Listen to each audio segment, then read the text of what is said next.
Good afternoon, everyone. My name is Jonah, and I'm a second-year student at the Conservatory of Music, and I major in piano. Today, I'll be sharing with you a sonata that I had to write for a class that I took last semester called Formal Practices. And in this class, I had to apply what I learned throughout the semester and also what I learned in previous semesters in my music theory classes to come up with an exposition of a classical sonata. And so today, I want to share with you how studying the classical styles and language has shaped the composition of my piece, and also how I've achieved unity in my sonata exposition. But first, let's watch a performance of the sonata exposition.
One of the key concepts introduced to us in the class is this concept of classical topics. And this was first introduced by Leonard G. Ratner, who was a musicologist and professor of musicology at Stanford University.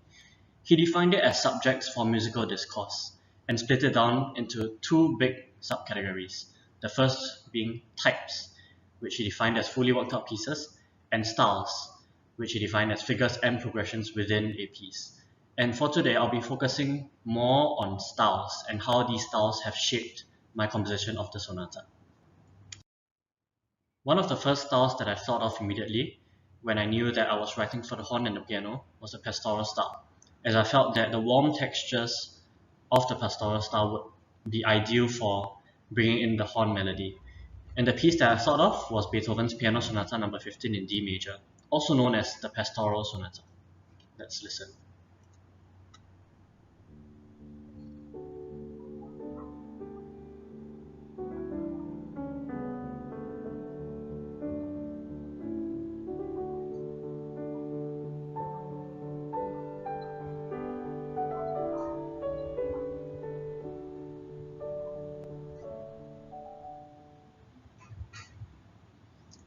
Now, Ratner defined one of the key features of the pastoral style to be a sustained bass on a single tone or a fifth, and a melody that flows above it.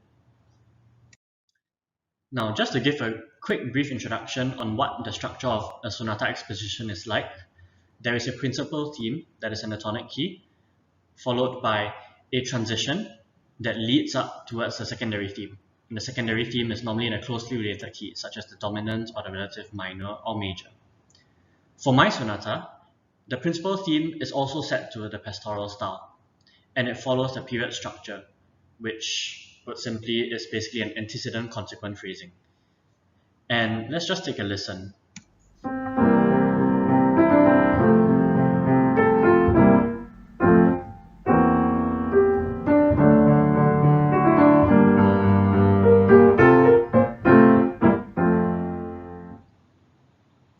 In this introduction of the melody from the piano, I felt that it would work extremely well to prepare the horn's entry, and this is why I chose the pastoral style. The next style that I immediately thought of, well, since I knew that I was writing for horn and piano, was the hunting style. And this is a style that was basically used by all the classical composers. And one of the key features of this style is the intervals of thirds, fifths, and sixths in the writing. And the work that I was inspired by was Beethoven's Piano Concerto No. 5 in E flat major, also known as the Emperor Concerto. And this is the secondary theme.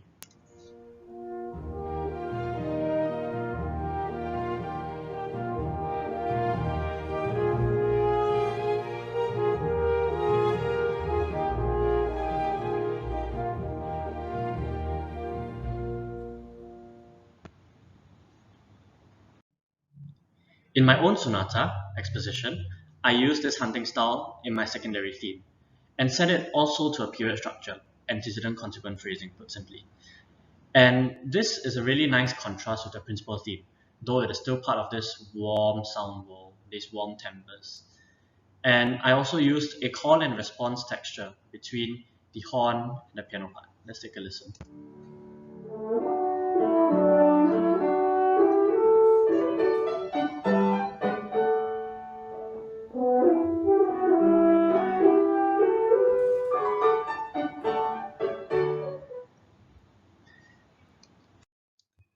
Moving on, the last style that I decided to use is known as the brilliant style, and Ratner defined it as rapid passages for virtuoso display. And I immediately thought of this style as well, as I thought that it would contrast the first two styles extremely well. The first two styles, as I mentioned earlier, is set in a more warm timbres.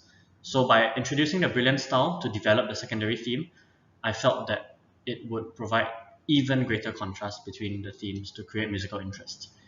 Let's take a listen to Beethoven's Horn Sonata in F major, from which I was inspired largely.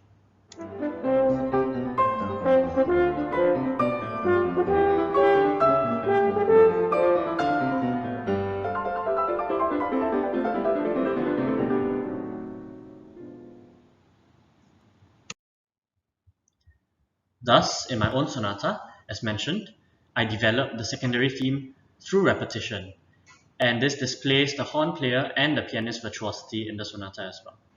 And I make use of exciting flourishes that contrast with the sound world of the principal theme. And just as a fun fact, if you take a look at the green box there, it's also, in a way, my quotation of Beethoven's Horn Sonata, as that was one of my main inspirations for this piece.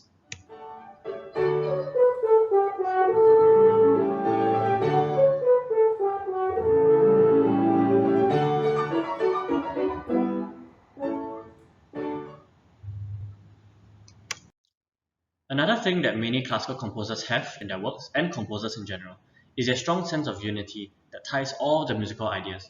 And this can come in many forms, whether melodic, harmonic, rhythmic, or textural even.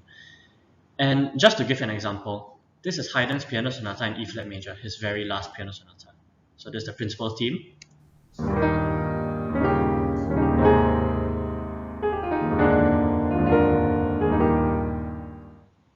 And now compare it with the secondary theme.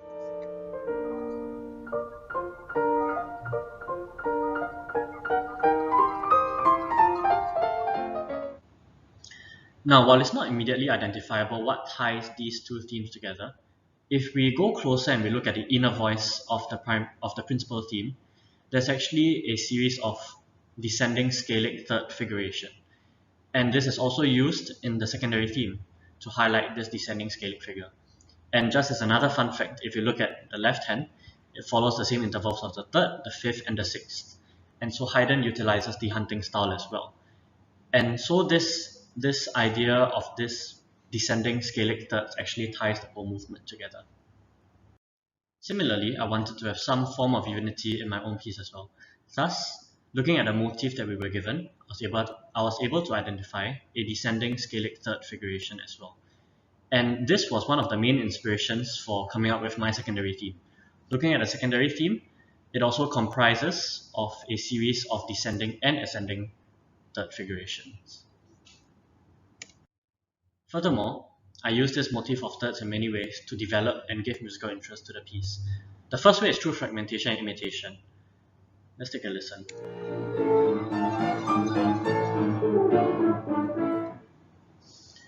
This takes place before the medial caesura, which is the midpoint of the piece, before the secondary theme comes in. And so I fragment this descending scalic third figuration and also use the horn part to imitate the piano's melody to give musical interest. Secondly, in the extension of the medial caesura, which I will go more into detail later on, I use sequences to provide again musical interest to the piece. Let's listen.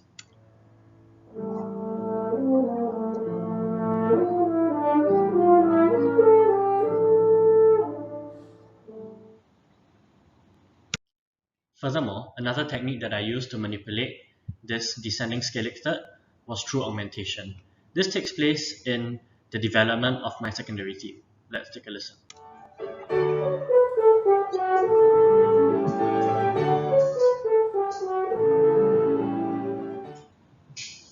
By using augmentation, this descending scalic third figuration turns into something completely different, and it gives a completely different mood to it. Another way which I manipulated these descending thirds is through inversion. Let's take a listen.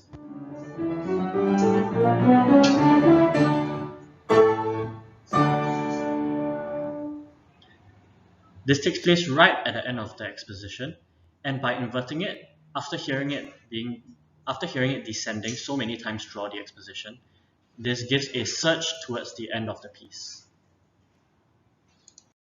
Another thing that many classical composers used was a recurring motif of surprise. One example that I can think of is Haydn's Surprise Symphony.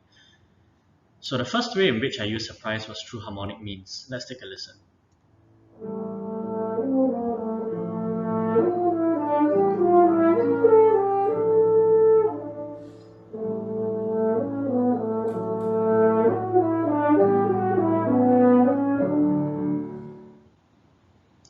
The main reason why this is so surprising harmonically is because my piece started in F major, and naturally you would think that the secondary theme would be starting in D minor, the relative minor.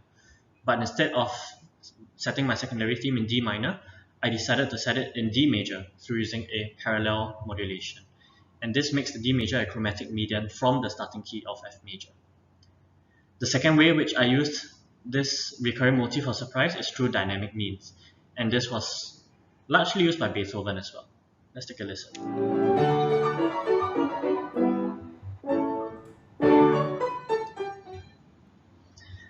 I feel that by using subito dynamics, it adds to this whole atmosphere of fun that I wanted to convey in the second half of my exposition. Lastly, I use certain rhythms and articulations to help to unite the piece together. One example is in the staccato principal theme. Let's take a listen.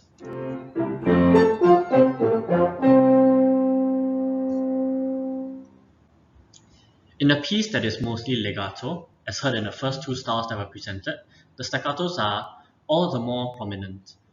And the staccatos return again in the secondary theme, as you heard earlier. And so this again helps to lend to this whole unification of the work. In conclusion, the main thing that has helped me in my composition of this sonata exposition was through listening to many works by the great classical composers. It has allowed me to identify and understand the different classical styles and techniques that underpin all their great works, and how they make it sound so good and so organic. And for musicians such as myself and all you musicians watching, this is very important as it enriches our understanding and interpretation of the sonatas as we perform them. But even if you're not a musician, it's incredibly useful to know all these nuances, as it can allow you to come to a greater appreciation and understanding of classical music in general. And like many people say, classical music, is boring, it's too hard to understand. But actually it's not once you're able to identify all these small patterns. And so I hope that as you go with you today, you're able to take this new understanding to your listening of classical music.